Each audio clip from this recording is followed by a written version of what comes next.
जय हिंद साथियों। आज जो हम लोग करने वाले हैं कंप्यूटर के 15 क्वेश्चन करने वाले हैं जो कि आपके एग्जाम के लिए वेरी वेरी इंपॉर्टेंट क्वेश्चन है। तो आप कोई सा भी एग्जाम का तैयारी कर रहे हैं तो आपके लिए ये 15 क्वेश्चन बहुत ज्यादा इंपॉर्टेंट है।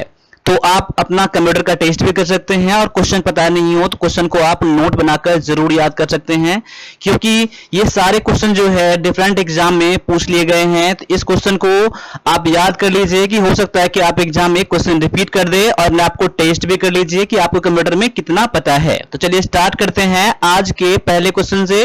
पहला क्वेश्चन आपके सामने में है कि निम्न में से कौन इनपुट डिवाइस नहीं है। अब देखिए कई सारे एग्जाम में यहां है नहीं है, पर बहुत सारे बच्चे ध्यान नहीं देते, जैसे इनपुट डिवाइस देख लेते हैं, डायरेक्टली आंसर कर लेते हैं। तो ऐसा आप मत करिएगा। चलिए, कौन सा इनपुट डिवाइस नहीं है? Which of the following is not input device? पहला ऑप्शन है टच पैड, माउस, प्रिंटर और इनमें से कोई नहीं। तो यहां पर देख लीजिए कि इनपुट डिवाइस किसे कहते हैं? जिसके द्वारा कंप्यूटर में डेटा भेजा जाता है, अंदर डेटा दिया जाता है, उसे इनपुट डिवाइस कहा जाता है, जिस हार्डवेयर के हेल्प से। तो ये टच पैड, माउस और प्रिंटर जो है, क्या है? ये आपका यहाँ पे एक डिवाइस है। तो यहाँ पर देखना है कि कौन सा इनपुट डिवाइस नहीं है। देखिए टच पैड जैसे क्या होता है, लैपटॉप में लगाया जाता है, फोन में लगाया जाता है, इसमें इनपुट हम लोग देते हैं डिवाइस में। माउस के थ्रू हम क्या करते हैं, अभी मैं माउस के थ्रू में यूज कर रहा हूं, ये तो इनपुट डिवाइस ये हुआ। और प्रिंटर क्या होता है? प्रिंटर जो होता है, जो हम लोग कंप्यूटर में देखते हैं, उसको बाहर प्रिंट करते हैं, एक हार्ड कॉपी बाहर निकालते हैं। तो कंप्यूटर क्या हो जाता है आपका, या प्रिंटर क्या हो जाता है आपका? एक आउटपुट डिवाइस यहाँ पर हो जाता है। इसीलिए इनपुट डिवाइस ये नहीं है। तो आपका आंसर क्या हो जाएगा? ऑप्शन नंबर सी हो जाएगा, बिल्कुल करेक्ट हो जाएगा। अब आगे देख लीजिए, ऐसे ही आप जैसे पहला क्वेश्चन का आंसर दिए हैं वैसे ही आप अगला क्वेश्चन का आंसर दीजिए। क्या है? हार्डवेयर को चलाने के लिए आवश्यक सॉफ्टवेयर के रूप में जाना जाता है। यानी हार्डवेयर को चलाने के लिए कौन से सॉफ्टवेयर की जरूरत होता है, उसे क्या कहते हैं? पहला ऑप्शन है जॉयस्टिक, टास्क बार, कार्य प्रबंधक यानी कि प्रोग्राम मैनेजर और डिवाइस ड्राइवर। अब देख लीजिए यहाँ पर चार ऑप्शन में से आपका आंसर यहाँ पर आना चाहिए, बिल्कुल करेक्ट आना चाहिए। देखिए ऐसे क्वेश्चन जो होते हैं एग्जाम में, तो ऐसे बच्चों को डाइवर्ट कर देते हैं। ऐसे क्वेश्चन में बच्चे फंस जाते हैं। देखिए हार्डवेयर को चलाने के लिए, हार्डवेयर चलाने के लिए क्या होता है? उस हार्डवेयर का ड्राइवर होना चाहिए, यानी कि डिवाइस ड्राइवर होना चाहिए। जैसे मान लिया जाए माउस को चलाने के लिए माउस ड्राइवर होना चाहिए, आपकी डिस्प्ले चलाने के लिए आपको डिवाइस डिस्प्ले ड्राइवर होना चाहिए, ऑडियो चलाने के लिए ऑडियो ड्राइवर चाहिए। तो ये क्या है? हार्डवेयर चलाने के लिए डिवाइस ड्राइवर की जरूरत पड़ता है। इसीलिए आपका आंसर क्या हो जाता है यहाँ पर? ऑप्शन नंबर डी हो जाता है। क्लियर है? अगर पता नहीं है तो अपना आंसर आप नोट कर सकते हैं और इसको रिवीजन करने के लिए रख सकते हैं। ठीक है, अब आगे आ जाओ। अगला जो क्वेश्चन है, निम्नलिखित में से कौन सा सिस्टम सॉफ्टवेयर है? अब देखिए यहाँ पर सिस्टम सॉफ्टवेयर होता है और एक होता है एप्लीकेशन सॉफ्टवेयर। क्या होता है? एप्लीकेशन सॉफ्टवेयर होता है। तो देखिए दोनों में डिफरेंस क्या होता है। सिस्टम सॉफ्टवेयर से क्या कंप्यूटर चलता है आपका, और एप्लीकेशन सॉफ्टवेयर जो आप काम करते हैं, वो जिससे आपका काम आसानी होता है, उसे एप्लीकेशन सॉफ्टवेयर कहा जाता है। तो यहाँ पर जो ऑप्शन है, ऑप्शन में दिया गया है जो कोई एक इसमें से सिस्टम सॉफ्टवेयर है, बाद बाकी सभी क्या है? तो आपका एप्लीकेशन सॉफ्टवेयर है। तो यहाँ पर आपका आंसर क्या हो जाएगा? देख लीजिए। तो यहाँ पर आपका आंसर क्या हो जाएगा? ऑप्शन नंबर ए हो जाएगा, लिनक्स। लिनक्स क्या है? एक सिस्टम सॉफ्टवेयर है। क्या है? सिस्टम सॉफ्टवेयर है। और वर्ड, एक्सेल और टैली क्या है? एक एप्लीकेशन सॉफ्टवेयर है। ठीक है, तो याद कर लीजिए एप्लीकेशन सॉफ्टवेयर आपके काम में, आप जो काम करते हो उसमें आपका हेल्प करता है, और लिनक्स क्या करता है, यानी कि सॉफ्टवेयर क्या करता है? कंप्यूटर को चलाने में हेल्प करता है। तो ऑप्शन नंबर ए क्या हो जाता है आपका आंसर। तो क्लास आपको अच्छा लग रहा है आपको, तो क्लास को लाइक जरूर करना और क्लास को लास्ट तक जरूर देखना, तभी आप जान पाओगे कि इसमें से कितना आपने क्वेश्चन करा है, आपका लेवल क्या है। तो आगे देख लीजिए, अगला क्वेश्चन आपके सामने फिर से आ गया है। निम्नलिखित में से कौन सा आउटपुट डिवाइस है? माफ कीजिएगा, निम्नलिखित में से कौन सा आउटपुट डिवाइस नहीं है? नहीं है, आउटपुट डिवाइस नहीं है। प्रिंटर, वीडियो और स्कैनर और ऑल, यानी कि ऑल तब करेंगे जब आपका सभी इसमें क्या हो? आउटपुट सॉफ्टवेयर नहीं हो तब। लेकिन आपका आंसर यहां पर क्या हो जाएगा? आप देख लीजिए यहाँ पर। तो यहाँ पर जो आपका आंसर है ऑप्शन नंबर सी है, स्कैनर क्या है? एक इनपुट डिवाइस है। क्या है? इनपुट डिवाइस है। इससे हम लोग क्या स्कैन करके कंप्यूटर में कुछ डालते हैं, फोटो हो, इमेज हो, कोई पेपर हो। तो स्कैनर क्या हुआ यहाँ पर? इनपुट डिवाइस हो गया। तो आपका आंसर क्या हो जाएगा? ऑप्शन नंबर सी हो जाएगा, एक आउटपुट डिवाइस नहीं है। और देखिए प्रिंटर क्या है? एक आउटपुट डिवाइस है। और वीडियो क्या है? एक आपका आउटपुट डिवाइस है। देखिए कई बार आपके एग्जाम में वीडियो का फुल फॉर्म भी पूछ लिया जाता है। इसका फुल फॉर्म क्या होता है? विजुअल डिस्प्ले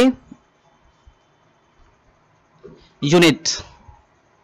ठीक है, विजुअल डिस्प्ले यूनिट होता है। तो क्वेश्चन नंबर 4 में आपको दो हेल्प हो गया। एक तो हो गया आपको समझ में आ गया कि वीडियो का फुल फॉर्म क्या होता है। ये आपको एग्जाम में कई बार पूछ लिया गया है, तो आपको पता भी रहना चाहिए। चलो अगला क्वेश्चन में आ जाओ। अगला क्वेश्चन है, निम्न में से कौन सा ओएस नहीं है? माफ कीजिएगा, यहाँ पर टाइपिंग मिस्टेक यहाँ पर हो गया है। निम्नलिखित में से कौन ओएस नहीं है? ओएस यानी कि ऑपरेटिंग सॉफ्टवेयर। ठीक है, देखिए एंड्रॉइड, मैक, सैमसंग और लिनक्स। तो क्या है आपका यहाँ पर आंसर? क्या हो जाएगा? चेक कर लीजिए और मेरे आंसर से मैच करिए। यहां पर क्या है? तो सैमसंग क्या है? सैमसंग एक कंपनी है, ना कि एक आपका ओएस है। देखिए एंड्रॉइड क्या है? एंड्रॉइड जो है एक ओएस है, ऑपरेटिंग सॉफ्टवेयर है, जो कि फोन में, लैपटॉप में अब आता है। मैक भी क्या है? एक आपका क्या ओएस है, ऑपरेटिंग सिस्टम है।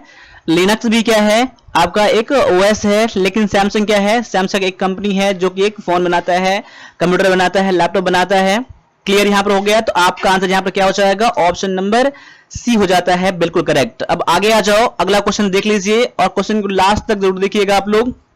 CAD स्टैंड फॉर, यानी कि CAD का फुल फॉर्म क्या है? CAD का मतलब क्या है? तो computer aided design, computer algorithm for design, computer application in design, computer analog design. तो यहां पर देख लीजिए आपका answer.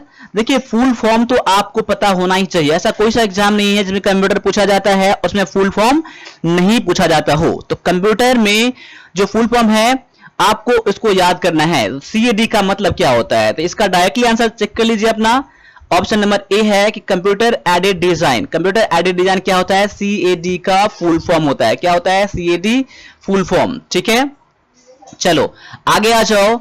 VLSI is use in generation of computer, यानी कि VLSI का उपयोग कंप्यूटर के कौन से जनरेशन में किया गया है? कौन से जनरेशन में किया गया है? यहां पर VLSI का यूज जो किया जाता है कंप्यूटर के कौन से जनरेशन में इसका यूज किया गया है?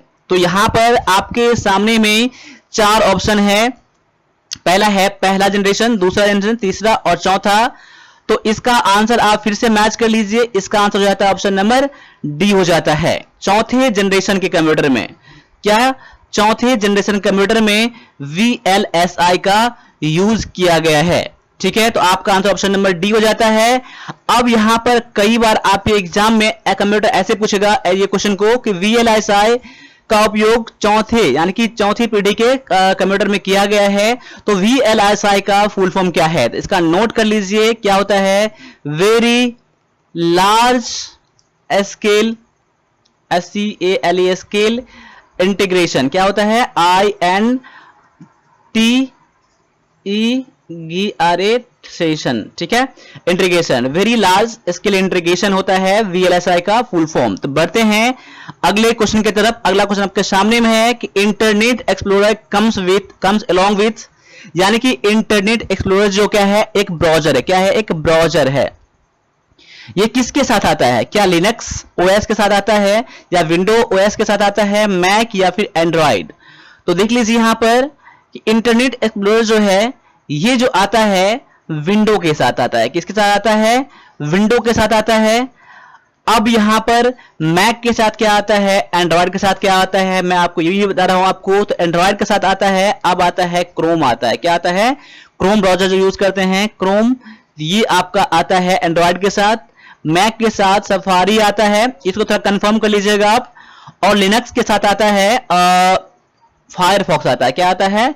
फायरफॉक्स आता है, जिसे मोजिला कहते हैं। ठीक है, तो ये आज को आप नोट जरूर कर लीजिएगा। और विंडो के साथ मैंने बता ही दिया कि इंटरनेट एक्सप्लोरर आता है। ठीक है, चलो आगे बढ़ जाते हैं। अगला क्वेश्चन है ALU स्टैंड फॉर। अब यहां पर ALU का अर्थ क्या है? आपके सामने में चार ऑप्शन है। पहला है arithmetic logic unit, application logic unit, array logic unit, या फिर इनमें से कोई नहीं, नन ऑफ दी एबव। तो यहां पर जो आपका आंसर हो जाएगा, ये क्वेश्चन बहुत बार आपको एग्जाम में पूछ लिया गया है और हो सकता है कि आपको एग्जाम में दोबारा भी आ जाए और आपको ये क्वेश्चन पता भी होगा अगर कंप्यूटर की तैयारी कर रहे हैं तो। आंसर मैच कर लीजिए। ऑप्शन है ए अरिथमेटिक लॉजिक यूनिट है। बहुत बढ़िया सा। चलिए आगे बढ़ जाइए। अगला क्वेश्चन है the term computer is derived from. Computer शब्द से लिया गया है, कौन सी भाषा से कंप्यूटर को लिया गया है? पहला ऑप्शन है लैटिन, जर्मन, फ्रेंच या फिर अरबी। तो यहां पर देख लीजिए the term computer is derived from Latin, यानी कि ये लैटिन से लिया गया है। कहां से? लैटिन लैंग्वेज से लिया गया है। ऑप्शन नंबर ए हो जाता है आपका आंसर। ठीक है, चलो आगे बढ़ जाते हैं। अगला क्वेश्चन है who is the father of the computer.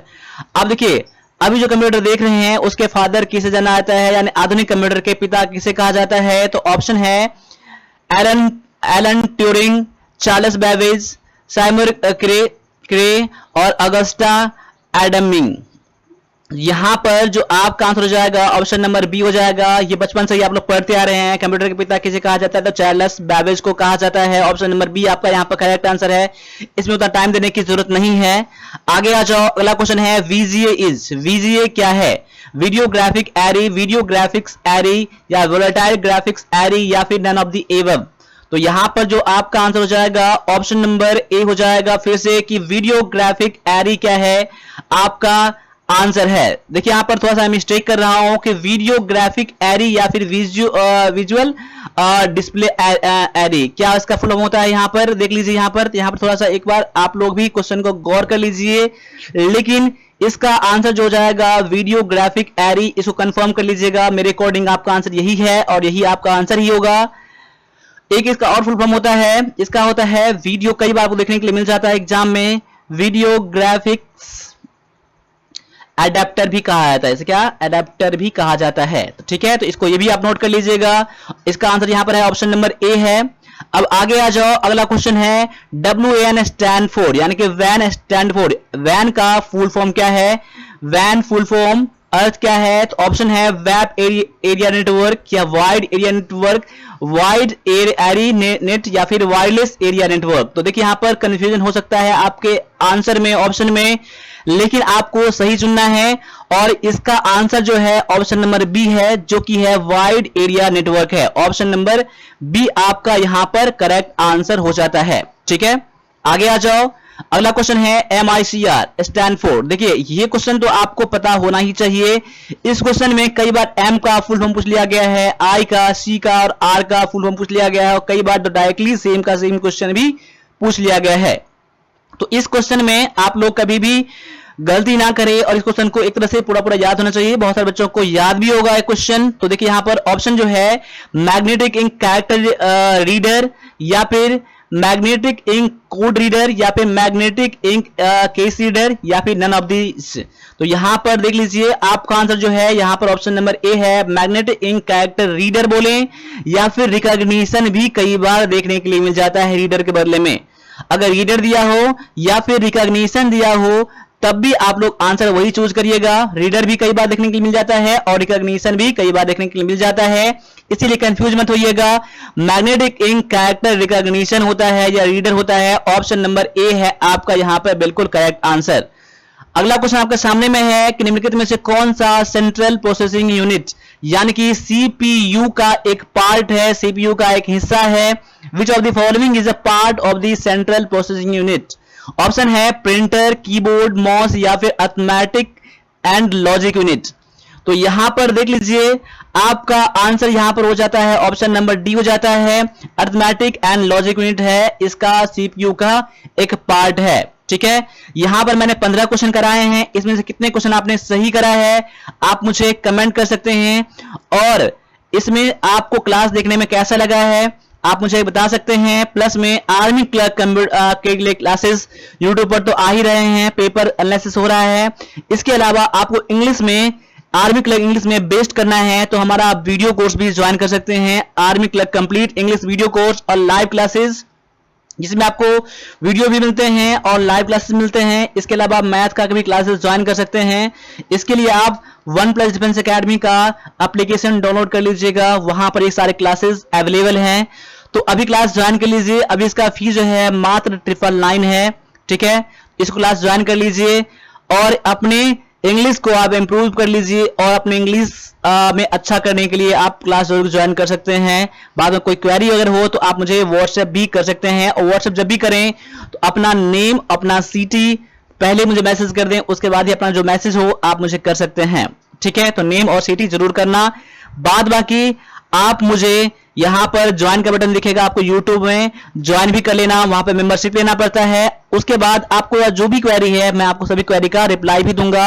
आप मुझे व्हाट्सएप कर सकते हैं, कॉल भी कर सकते हैं। तो अभी के लिए इतना ही रहने दीजिए, मिलते हैं अगले क्लास में। तब तक के लिए सभी से एक बार फिर से जय हिंद, जय भारत।